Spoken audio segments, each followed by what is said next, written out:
يا صباح الفل عليكم يا جماعة، أو يا مساء الفل على حسب التوقيت اللي انت بتشوف فيه الفيديو بتاعي. بصوا يا جماعة، موضوع الفيديو النهاردة والله اتطلب مني كتير. وانا كنت مأجله علشان خاطر ان انا شايف ان الفترة دي الناس بتقدم على الهجرة العشوائية كتير، فانا حبيت اعمل فيديوهات عنها كتير. قلت افيد اخواتي بأي معلومة انا اعرفها عن الموضوع فاقدر افيد بيها اخواتي. فانا كنت مخصص الايام اللي فاتت دي الفيديوهات كلها مثلا عن الهجرة العشوائية وعن فيزة السياحة ومقابلة القنصل والدي اس 160 والحاجات دي كلها. والنهارده هتكلم في فيديو اتطلب مني والله كتير قوي في الكومنتات، ازاي نقدر نربي اولادنا او ازاي ان احنا نقدر نحافظ على اولادنا في اوروبا او في امريكا. ازاي نقدر نربيهم. انت شايف ان اللي هناك لو احنا مثلا عندنا اطفال هنقدر نربيهم التربية الشرقية بتاعتنا، ولا انت شايف ان الامور هناك بتفلت؟ بصوا يا جماعة، انا هجاوب على كل ده النهاردة ان شاء الله. ممكن يكون الفيديو طويل شوية، بس يعني انا هحاول الم الموضوع على قد ما اقدر. بصوا يا جماعة، هقول لكم عن، يعني مش عارف اجيبها لكم ازاي، عن رأيي انا الشخصي. تمام. ده يعني انا اللي بطبقه في نفسي. تمام. او انا اللي هطبقه على نفسي ان شاء الله لما ربنا يكرمني بطفل. آه وحاجة تانية اللي هو انت مثلا، يعني هقول لك عن تجربتي الشخصية او الحاجة اللي انا هعملها ان شاء الله في المستقبل، وحاجات انت هتعملها. فخلينا نخش في ايه، في الموضوع على طول. بصوا يا جماعة، يعني انا سواء مثلا الحياة اللي انا عشتها سواء في اسبانيا او في هولندا او حتى في امريكا، فوالله بصوا يا جماعة، انا شايف ان تربية الاطفال في المجتمع الاوروبي شيء صعب جدا جدا جدا جدا جدا. يعني من الحاجات اللي انا شفتها سواء في المدارس الجامعات ما بين الاصدقاء، الكلام ده كله، فالتربية شيء صعب جدا جدا. فيعني انا من الحاجات اللي انا شفتها، وده اللي انا هقول لك، دي وجهة نظري انا بقى، يعني ده اللي انا هطبقه على نفسي، انا حر فيه يا جماعة. عشان بس ايه الناس في الكومنتات يعني. آه، انا عن نفسي، انا لو ربنا رزقني مثلا ببنت، فوالله هي اتولدت من هنا خلصت، يعني خلاص قدرت تقف على حيلها، وان هي بس تركب طيارة انا هشحنها على مصر. بصراحة، وهقول لك اسبابي. تمام. دي بنتي وانا حر فيها، وهقول لك اسبابي. الاسباب، انت اغلبية المدارس هناك يا جماعة مفيش الحياة زي عندنا. بيعلموا الأولاد إن كل حاجة ممنوعة، أو كل حاجة إحنا اتعلمناها هنا سواء بقى من أهالينا من المدرسين من الحاجات دي كلها ممنوع. ما ينفعش حد يمشي كلامه عليك، ما ينفعش حد يديك أوامر، ما ينفعش ما ينفعش ما ينفعش. بيعلموا الأولاد إن أنت تتصل بالشرطة، وبيعلموا الأولاد حقوقهم، وبيعلموا. فأنت بتحس إن الولد او البنت او الولد، يا جماعه على فكره انا كلامي عن البنات والولاد، يعني مش شرط ان انا ايه الخلفه تكون بنت او الخلفه تكون ولد. انا بتكلم ان جنرال. تمام. فانت موضوع ان انت تقدر تربي، وان انت يبقى باختصار شديد يا جماعه ابويا وابوك امي وامك، ده هناك انت مش هتقدر تعمله. يعني انت مش هتقدر تشوف ابنك مثلا ماشي في سكة غلط وجيت انت مكرشم له مثلا، او اللي هو لا انت بتعمل ايه، تعالى لي نهارك طين النهارده، نهارك طين دي انت رحت في داهية. يعني الولد تاني يوم راح المدرسة، راح كلم النظرة او كلم المديرة، انا بابا بيضربني في البيت، انا بابا بيزعق لي، انا بابا بيتعب لي نفسيتي، انا ماما بتعمل فيا انا. هوبا الولد اتاخد منك، هوبا الشرطة جايه لك البيت، هوبا انت دخلت بقى في قصص ومواويل كبيره جدا. وممكن الموضوع يوصل ان انت ما تشوفش ابنك تاني لغايه لما يودوك بقى لدكتور نفساني ونشوف الشخص المجنون ده بيعمل ايه. دي من الحاجات يا جماعه اللي يعني من السلبيات. فالحاجه اللي انا هقدر اقولها لاي حد، بص انا عارف انت متغرب وبص ولحست التراب عشان خاطر ان انت مثلا تجيب ابنك تخلي، او ان انت تجيب مراتك وتولد في امريكا او تولد في اوروبا وياخد الجنسيه بالولاده، وانت عملت كل ده، او انت ستيل بتعمل كل ده علشان خاطر تامن مستقبل ولادك.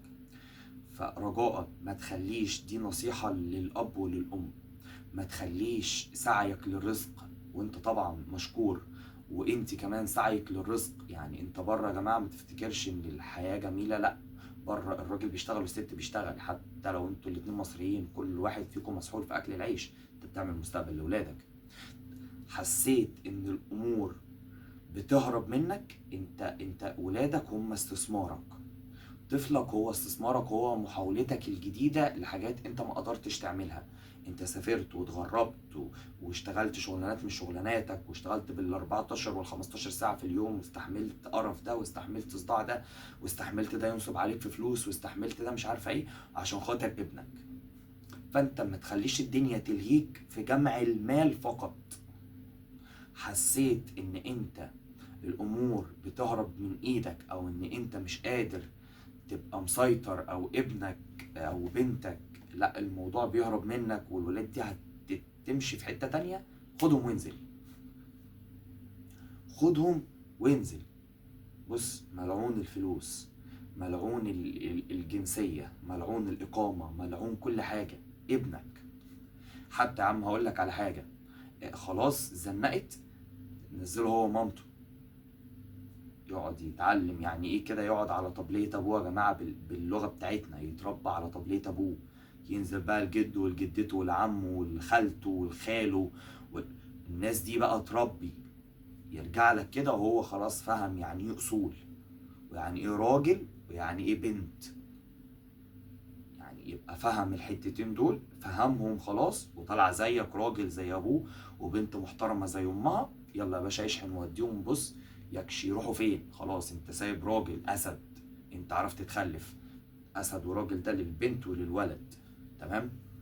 والمصايب كمان يا جماعه للولاد بتبقى كبيره، يعني يا فرحتي انت بص شقيان وتعبان وتعبان، وابنك لمؤاخذه يطلع، انت فاهم قصدي، يبقى انت كل اللي انت كانك يا ابو زيد ما غزيت. تمام. فاول حاجه اقدر، اول نصيحه اقدر انصحها للاب والام، في حاجات وفي توقيتات يا جماعة بيبقى ملعون فيها الفلوس، ملعون فيها الجنسية، ملعون فيها الإقامة. ابني رقم واحد، ويجي كل ده لأن أنا بعمل كل ده عشان خاطر ده. فأنا ما ينفعش لما ده يجي أنا أهتم بكل ده وأنا عارف والله أنت معذور، أنت عايز تأمن له مستقبله، أنت عايز لما يكبر يبقى أنت سايب له جنسية بلد محترمة، أنت سايب له فلوس يقدر يفتح بيها بيزنس، فلوس تقدر تدخله جامعة من الجامعات الكبرى. أنا مقدر كل ده وانتوا تشكروا عليه، بس وانت بتحضر كل ده حضر ابنك كمان، استثمر في ابنك.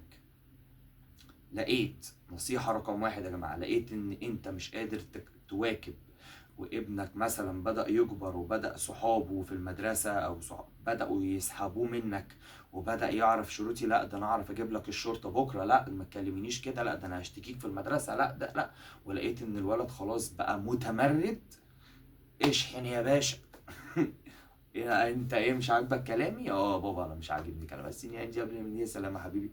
اشحن هوبا، يلا يا باشا ما ترجعليش غير وانت راجل. واقعد انت يا باشا كمل، مفيش مشكله خالص. هتقول لي ما هسيب، سيب الدنيا، اصل انا بعمل فلوس، سيبهم. وجهة نظري، يتفق من يتفق. طب ده انا مش عارف، اصل انا فاضل لي، سيب. طب يعني سيب، مفيش حاجه. مش عايز اشوف كومنتات يا جماعه اللي هو طب ده انا اصلي انا مفيش، موضوع هرب منك خلاص. ده رقم واحد. رقم اتنين، دي نصيحة برضو شفت ناس أصدقائي عملوها مع أولادهم وبسم الله ما شاء الله ظبطت. أنت مثلا ابنك طفل لسه صغير، حاول إن أنت تملى حياته كلها، حاول انت تبقى صاحبه، وحاول الكلام ده بيحصل في امريكا وفي مصر في كل حته. طيب مثلا حته اللي هو ايه، انت مثلا النهارده لو رحت الجامع معايا مثلا، انت بقالك انت نفسك في ايه مثلا، كل طفل كان بيبقى نفسه في اي حاجه، انت نفسك في كذا وشايف ان انت مثلا كوالده او والدته شايف ان هو متعلق بالشيء ده جدا. طيب خلاص مفيش مشكله، النهارده مثلا الجمعه لو جيت صليت معايا الجمعه خد دي مكافاه. لو انا مثلا روحت لقيت مامتك بتقول لي لا ده هو راح الكنيسة وملتزم بالكنيسة، دي مكافئتك. روحت النهاردة لقيت اللي هو ايه ده، مامتك قالت لي ان انت صليت جميع صلواتك اللي انت نفسك فيها هتاخده اهو. ايه ده انت بدأت تصوم مثلا رمضان، كل ساعة انت هتصومها هتاخد مني كذا، كل آية أنت هتحفظها هتاخد مني كذا، كل شيء في تعاليم السيد المسيح بالنسبة لإخواتنا المسيحيين أنت شفت إن الطفل بتاعك بيتبعها، خد مني كذا، علق ابنك بالجامع، علق ابنك بالكنيسة. تمام يا جماعة؟ الحاجات دي من وهو صغير هتلاقي ان هو بدأ يتوجه نفسه كده ان هو لا عايش حياة شرقية. تمام. وفي نفس الوقت آه، اخد من الغرب الحاجة الكويسة اللي فيه، واخد من المجتمع بتاعنا الحاجات اللي احنا اتربينا عليها. فانت كده هتطلع راجل جدع او هتطلع بنت محترمة وما فيهاش غلطة.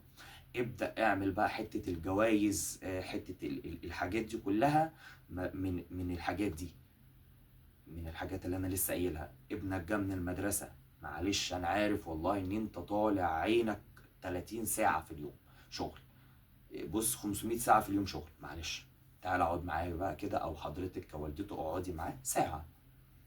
ايه مثلا حبيبي اخدته ايه النهارده في المدرسة؟ اصحابك مين؟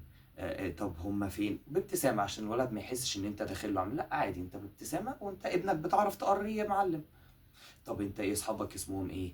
هم عايشين فين؟ عايشين فين يعني المكان اللي هم قاعدين فيه يا جماعة. طب انتوا ايه يا حبيبي بتتكلموا في ايه؟ المدرسة بتاعتك نصحتك بايه؟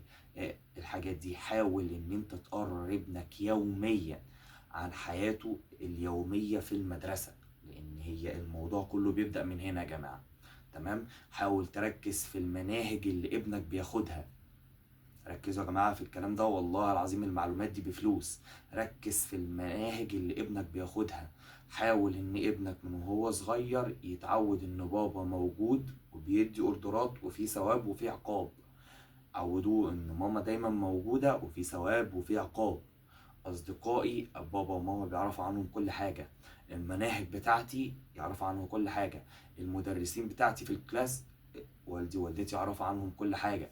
التليفون بتاعي دايما انا متراقب، اللي هو يعني في خاصيات بسم الله ما شاء الله دلوقتي، اللي هو لا انا مثلا انت بتفتح التليفون لابنك من الساعة كذا للساعة كذا، وطبعا بتحجب جميع المواقع اللي هي اللي احنا ملناش دعوة بيها دي. فاخلي الحياة ماشية في الاطار ده وفي الريتم ده، وان شاء الله ان شاء الله هتعدوا من المحنة دي. بس رجاء النصيحة الأخيرة يا جماعة اللي أنا أنصحها، أنت خلفت فمعلش أنت ربنا هبك شيء، يا تديله اهتمامه بما يرضي الله، يا إما من الوقت اللي حضرتك بتتكلم فيه ده أو اللي أنا بعمل لك فيه الفيديو ده أجل موضوع الخلفة لغاية لما تلاقي إن حضرتك شخصيتك تصلح إن هي تكون أب سوي لطفل يطلع يفيدك. يبقى انت شايف ابنك كده قدامك حاجة جميلة، والدته شايفاه ان هي حاجة جميلة، بيفيدك وبيفيد نفسه وبيفيد المجتمع بتاعه. تمام. حضرتك شايفة ان انت لسه مش مؤهلة ان انت تكوني ام، وشايفة ان انت لا لسه عايزة تحققي حاجات مثلا كتارجت في الشغل بتاعك، او انت لسه عايزة تتدلعي، انت لسه عايزة تتفسحي، انت عايزة تخرجي، انا معاكي ومتفق معاكي اتفاق تام. يبقى اجلي الخلفة، بس رجاء نصيحة للراجل والست، لما تقرروا ان خلاص هننجب طفل يبقى انتوا الاتنين مهيئين نفسيا وعقليا ان انتوا تنفذوا التعليمات اللي انا بقولها لكم دي يا جماعة. اتمنى ان انا اكون وصلت الصورة على قد ما اقدر يا جماعة، والله العظيم انا بكلمكم بما يرضي الله. واي حد من اخواتي او من اخواتي عنده كومنت يا ريت تسيبهولي في الكومنتات، وانا يعني الحمد لله بفضل الله انا برد على 95% من الكومنتات.